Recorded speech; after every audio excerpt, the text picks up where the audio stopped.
안녕하세요. 콩알맘입니다.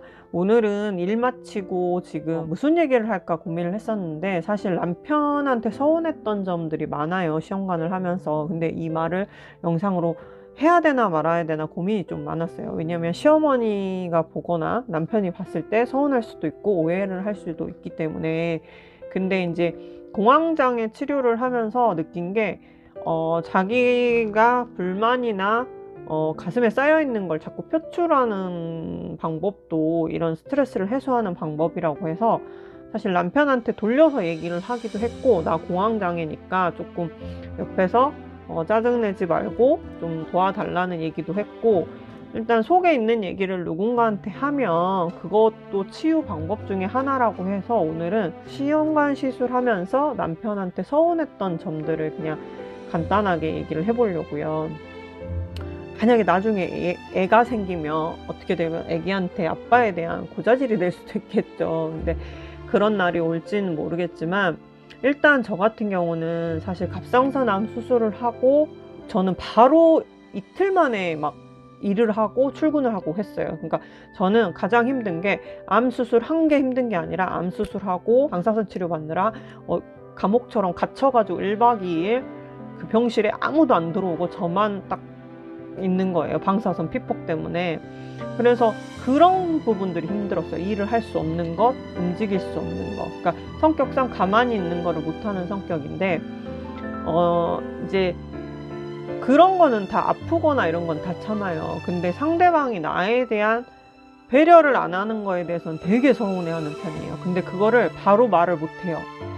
뭐 MBTI 요즘 유행이잖아요. 그런 성향 때문인 건지 아니면 혈액형 때문인 건지 뭔지는 모르겠지만, 겉으로는 다 말하고 사는 것처럼 보일지 모르겠지만, 진짜 상대방이 이 말을 들었을 때 어떻게 생각할까 하면서 말 못하는 부분들이 되게 많아요. 그래서 정말 제가 화났을 때만 그 얘기를 하다 보니까 상대방한테 좀 상처도 주기도 하고 그러는데, 이제는 저도 이제 그때그때 표현을 하려고 노력 중이긴 해요. 근데 이제 가장 서운했던 거를 몇 개 뽑아보면, 갑상선 암 수술했을 때도 남편이 집에서 담배를 폈어요. 그러니까 연초 같은 거, 그러니까 연기 나는 일반 담배 같은 경우는 밖에 나가서 피는데, 전자담배는 담배라고 생각을 자꾸 안 하는 거예요. 전자담배도 담배고, 저 같은 경우는 연초 냄새는 그냥 그나마 견딜만 한데, 전자담배 냄새는 무슨 화학약품 냄새처럼 느껴져서 그 냄새를 맡으면 제가 막 속이 울렁거리고. 그러니까 수술 전까지는 괜찮았는데 갑상선 수술하고 나서 그 냄새가 몸에서 되게 거부 반응이 심했었어요. 근데 이제 아시는 분들은 아실 거지만, 담배 피우시는 분들은 꼭 변을 볼 때 담배를 피워요. 그러다 보니까 이제 자꾸 화장실에서 전자담배를 피다 보니까, 제가 뭐 샤워를 하러 들어간다던가 화장실을 들어가면 그 냄새 때문에 너무 역한 거예요. 근데 몇 번을 제가 하지 말아달라고 부탁을 하는데 그거를 못 지키는 거예요. 그러니까 당연히 암 수술한 와이프가 부탁하는 건데도 못 들어줄 만큼 자기가 그 담배를 못 참더라고요. 그런 사람이기 때문에 시험관을 하면서도 당연히 못 참더라고요. 그러니까 그런 게 너무 서운했어요. 근데 그 전에 암 수술했을 때는 화장실이 하나였지만 이사한으로 화장실이 2개예요. 그래서 한 곳에서만 그러면 피워라, 내가 다른 화장실을 사용할게, 이렇게 포기를 한 상태였어요. 그러니까 조금만 나한테 배려를 해줬으면 좋겠는데, 본인은 이제 정자 뭐 검사 하잖아요. 근데 저 같은 경우는 제가 갑상선이 조금 안 좋고 자궁이 좀 찬 편이라서 저한테 약간의 문제가, 자연 살해세포도 좀 높은 편이고, 근데 남편 같은 경우는 본인 평균 나이보다 뭐 양이라든가 뭐 운동성이라든가 이런 게 살짝 평균 이상이 나온 것도 있고 평균인 것도 있고, 그러니까 나이에 비해서는 40대 중반치고는 잘 나온 거예요. 그러니까 시험관 시술이 안 되는 거에 대해서 본인 잘못이라고 전혀 생각을 안 하는 것 같아요. 근데 사실 시험관 시술을 뭐 와이프 잘못이다, 남편 잘못이다, 이렇게 잘잘못을 따질 수는 없지만, 그래도 뭐가 원인인지 사실 정확한 원인을 모르잖아요. 원인 불명이잖아요.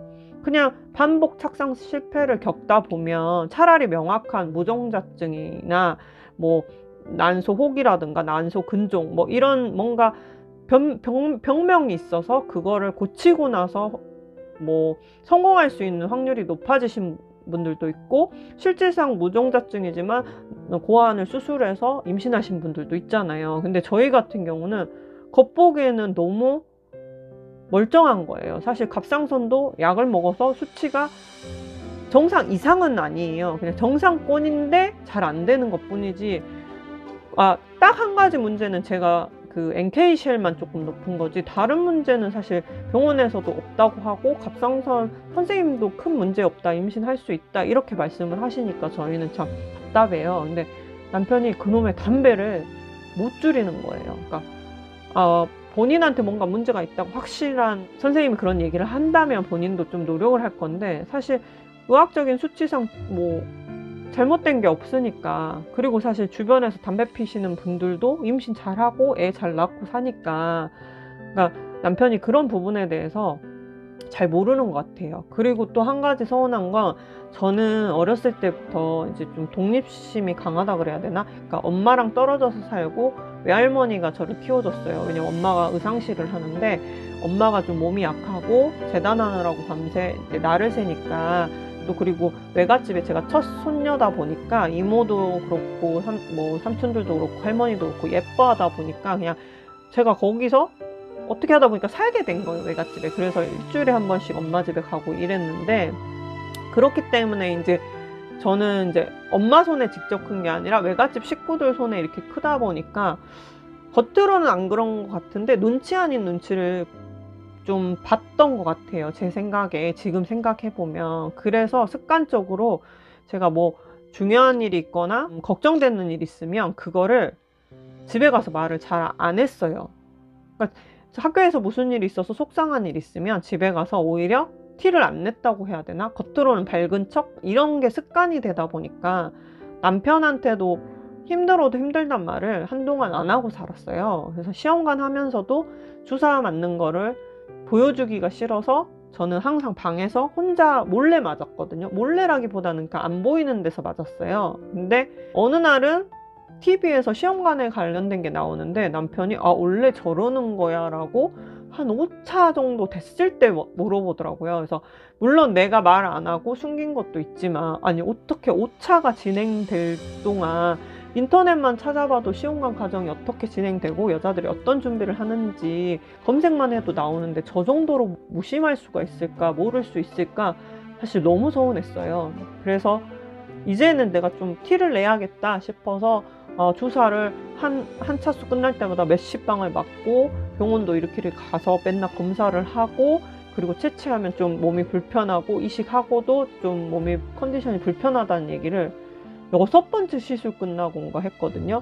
그러니까 그때서야 힘들었겠네 라고 말을 하더라고요. 그러니까 워낙 남편이 말이 없는 스타일이다 보니까, 그리고 감정 표현을 잘 못해요. 그러니까 내가 힘들다고 해도 어떻게 위로해야 될지를 좀 모르고 당황스러워 할 때가 좀 있어요. 근데 처음에는, 결혼 초기에는 그게 뭐야, 감정이 없는 동물이야, 뭐야, 무감정증인가, 뭐 이런 생각 때문에 좀 많이 싸웠었어요. 왜냐면 나는 오지랖도 넓고 정도 많은데 상대방이 그렇지 않으니까, 나는 이만큼 해줬는데 왜 너는 나한테 이렇게 안 해? 이런 것 때문에 불만이 너무 많았는데, 이제 살다 보니까 그 사람의 환경이나 성향에 대해서 조금은 알게 됐어요. 그리고 요즘 금쪽 같은 내 새끼 하잖아요. 그런 걸 보면 부모하고 자식 간에도 맞지 않아서 아이가 잘못인 줄 알았는데 알고 보면 부모 잘못이기도 하고, 뭐 그런 과정들 있잖아요. 그래서 금쪽 같은 내 새끼, 그런 거를 가끔 보면서 좀 많이 생각하게 되거든요. 내가 아이를 낳았을 때 앞으로 어떻게 해야겠다.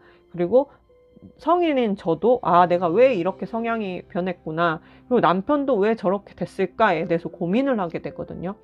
그러니까 그런 게 되게 불만이었어요. 먼저 물어봐 주지 않는 거, 그리고 배려하지 않는다고 느꼈어요. 근데 또 어떨 때 보면, 물어보면 자기 딴에는 저를 배려해서 하는 행동들도 좀 많긴 하더라고요. 근데 표면적으로는 가장 담배가 스트레스긴 해요.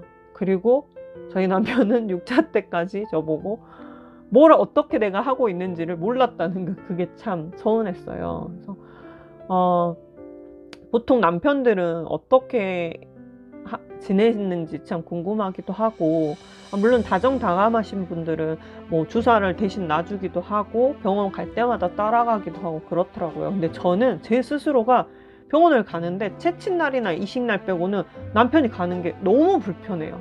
항상 유치원 때부터 혼자 머리도 감고 막 뭐든지 혼자 하던 사람인데 결혼을 했다고 해서 무슨 일이 있다고 해서 남편이랑 같이 어디를 가고 같이 다니는 게 되게 부담스러워요. 그러니까 혼자 가는 게 마음이 더 편해요. 그리고 예를 들어서 옷을 사러 가도 혼자 가서 맘 편히 보고 고르는 게 낫지 남편이랑 같이 가 이런 게 되게 불편한 사람이거든요. 그래서 시장 같은 것도 진짜 산책 겸 이제 할 말이 있을 때는 같이 가자고 하는데 웬만해서는 제가 혼자 가거나 아니면 같이 일하는 동업하는 동생이랑 같이 뭐 이마트를 간다든가 무슨 이런 대형마트 같은 데를 가요.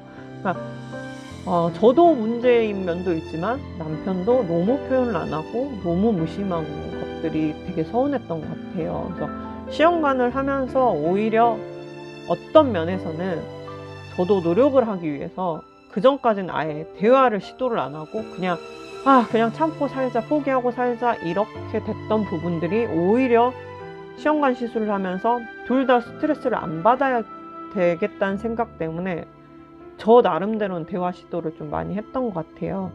네, 다른 분들은 어떻게 지내시는지, 저만 이렇게 속상하고 싸웠는지, 처음에 시험관 할 때 한 1, 2, 3차 때까지는 너무 제가 몸이 힘들어서 막 남편한테 되게 화도 나고 왜 나 혼자만 힘들지? 이러면서 엄청 화도 나고 짜증도 나고 그냥 저도 모르게 짜증날 때도 많았던 것 같아요. 근데 시간이 지나면서 이게 혼자만의 노력으로는 안 되겠다 싶어서 좀 남편한테도 영양제를 먹으라고 부탁도 하고, 근데 영양제 같은 거를 남자들은 다 그런지 모르겠지만 진짜 안 먹어요. 챙겨줘야지 먹는데 이게 몇 달을 부탁을 하니까 지금은 스스로 먹더라고요. 그래서 그렇게 되기까지 한 7번 시술을 하면서 실패를 겪으면서 사정 아닌 사정을 하다 보니까 조금 남편도 편한 것 같긴 해요. 그래서 다른 분들은 남편들이 영양제도 잘 챙겨 먹고 운동도 하고 담배도 끊고 좀 협조적으로 하시는지 힘들진 않는지 사실 저도 궁금하거든요. 물론 카페 같은 데 글 보면 남편 때문에 속상하다, 우리 남편만 담배 안 끊냐 이런 글들이 많더라고요. 그래서 궁금하기도 해서 영상으로 한번 찍어봤습니다.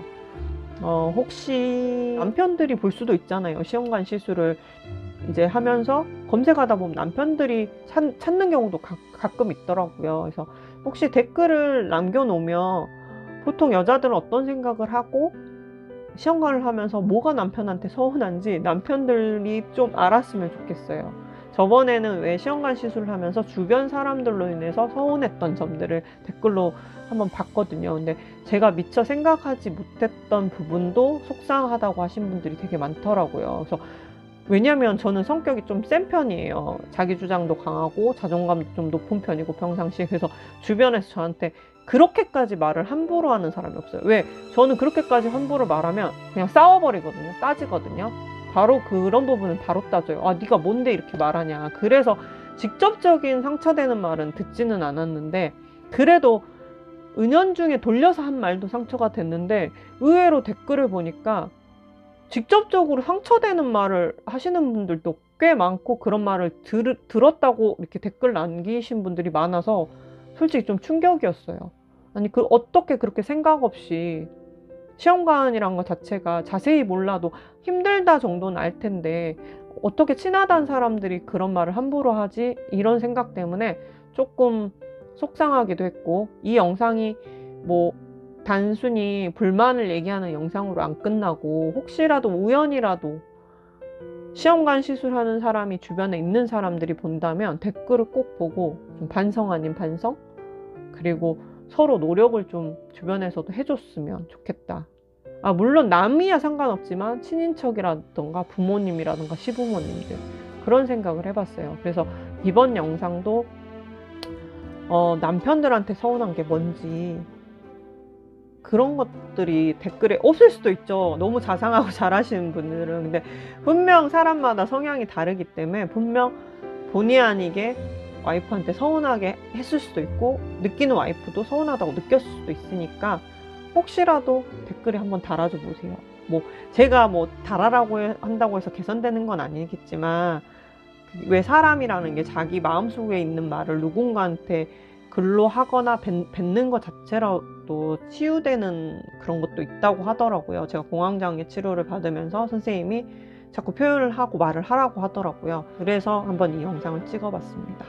댓글 기다리겠습니다. 다음 영상에서 뵙겠습니다.